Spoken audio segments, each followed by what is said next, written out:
Alright, ladies and gentlemen, my name is Michael. I am the owner-operator of One-Eyed Fat Man Studios. Welcome to this video. It's going to be short and sweet. As you see, I'm working on the Stan Winston 94 unused Godzilla. It would have been awesome to see this movie instead of the horrible 98 version we got. But the 98 version paved the way to the legendary Godzilla. But a young man named Sean, I think, like I said, his last name, asked me if I could do this as a commission. I told him yeah, so I've been working on it. And I kind of want to show you what I do to make scales. Now, of course, these scales are just, a repetitious pattern that I've used, kind of like here. But what I do is after I've used a pattern or I've marked it out, I go back into them and try to make them more organic. And I use this scalpel tool, which I got from Hobby Lobby a couple of years ago, to go in and actually make the scales a lot more defined and unique. Instead of, because if you look at these, you see how they look. But once you get into them and you start doing something with them, you can actually get more definition out of it. You can make them look more organic and less stamped out. And it works out much better. And you just have to have a fairly steady hand and a lot of patience. This is not for someone who has no patience at all. And it doesn't matter if you make them you're not just wanting to trace the stamp that you put on it. You want it to look a lot different. You want not every single scale on an alligator or every feather on a bird is a carbon copy of the one next to it.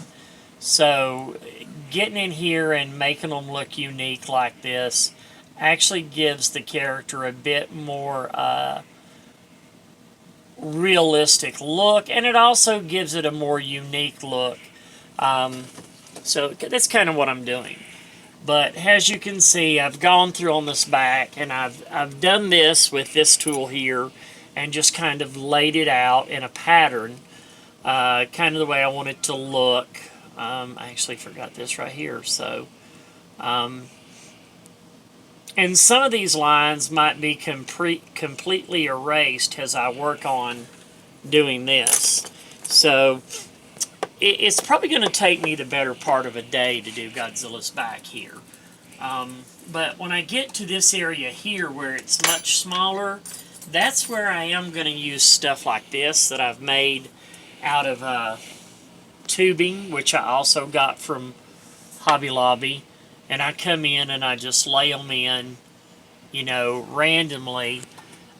Because when I go over it with a brush, you're going to lose a lot of what that is.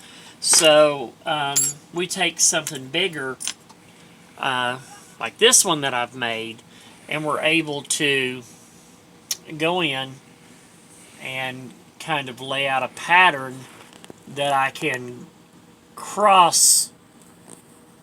kind of cross-hatching like you would, and then turn it upside down to where it fits into the grooves, and then just come back, flip it over again, like so. And then that gives you a little bit of playing room.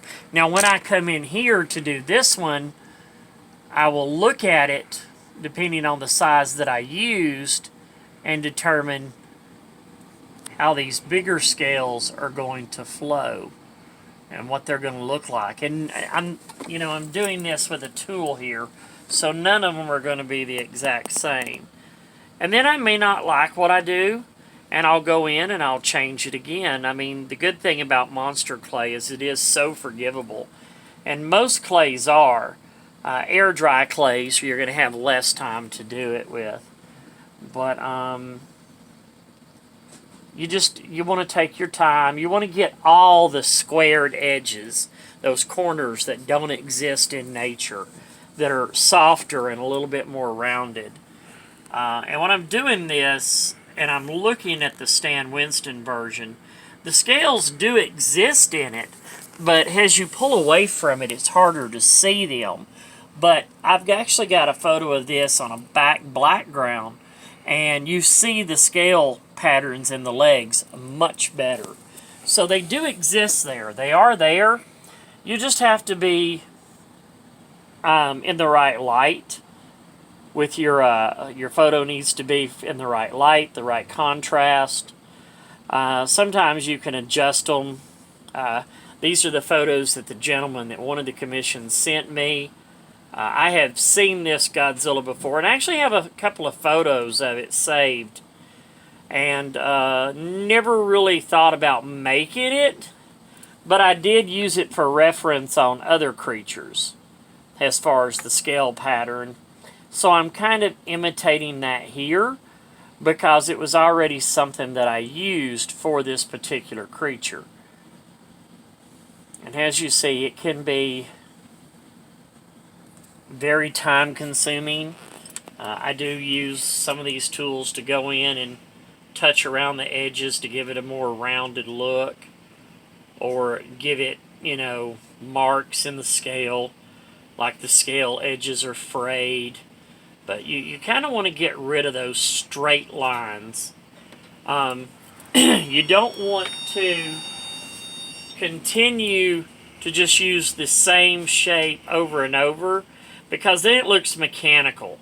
I did go over and take pictures of the alligator skin that my friend Jim has, and use that for Godzilla's scale pattern as I go along.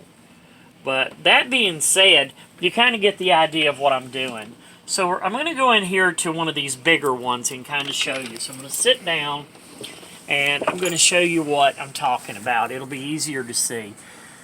So I kind of pick at the edge here and go ahead and smooth it a little bit and say, is this going to be something that's going to be the whole top to the bottom? So I'm going to take that out. I'm going to soften my edges up, and then I'm going to come back over here and do the same thing on the bottom. And kind of soften everything up as I go around. Okay, and then take the tool, kind of look at where it's at, make sure there's no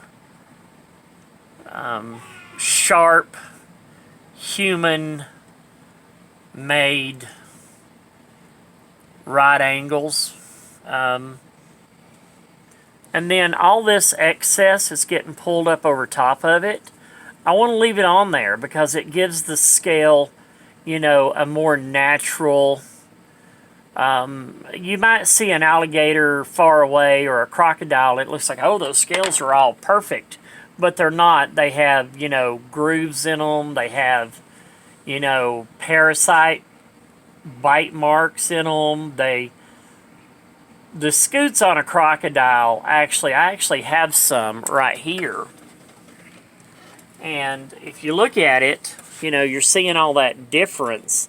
And that's it from the bottom where it's attached to the body, and that's it from the top, and you see all these little holes and these little grooves and everything. So leaving some of this stuff in here while you're working on it doesn't necessarily take away from how good it looks, but it adds to the overall realness of the creature. So that being said, that kind of gives you an idea of how I do that. And I will be doing this all through here.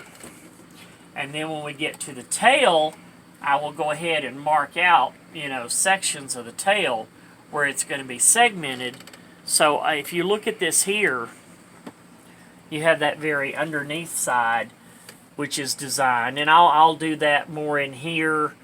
We'll stick with some of this routine here, and then I may wind up adding or taking away, depending, because it's still got to be brushed. Then it has to be smoothed with mineral spirits, and then I have to go back over it and kind of put damage, make it move into other folds of the skin, and so on and such forth. So it's really going to be an interesting look when I'm finally done, but that's what we're doing right now. I will have another video coming up tomorrow where I will show you how I do the fins.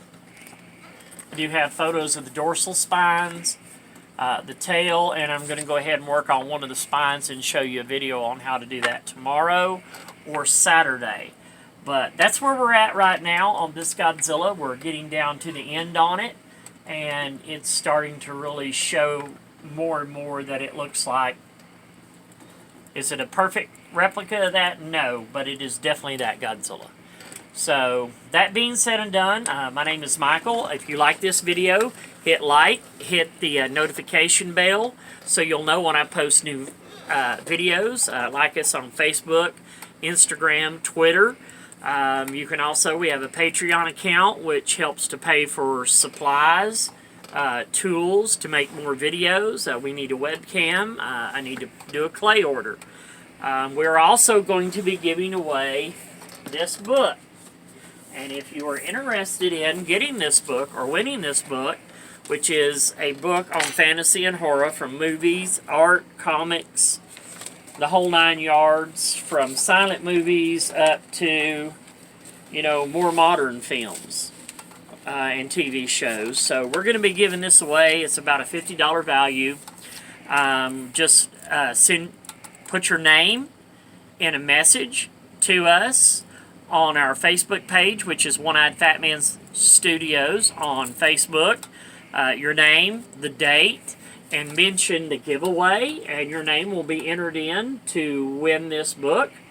And after this one, we may be giving away an autograph. We're having some t-shirts made up, stuff like that. So be sure to check it out. If you have any questions or you want to see me sculpt something different, just let me know. Give me your opinion on what you think this looks like. And that's it. We really don't have anything else today. So my name is Michael, One-Eyed Fat Man Studios, and I'll catch you next time.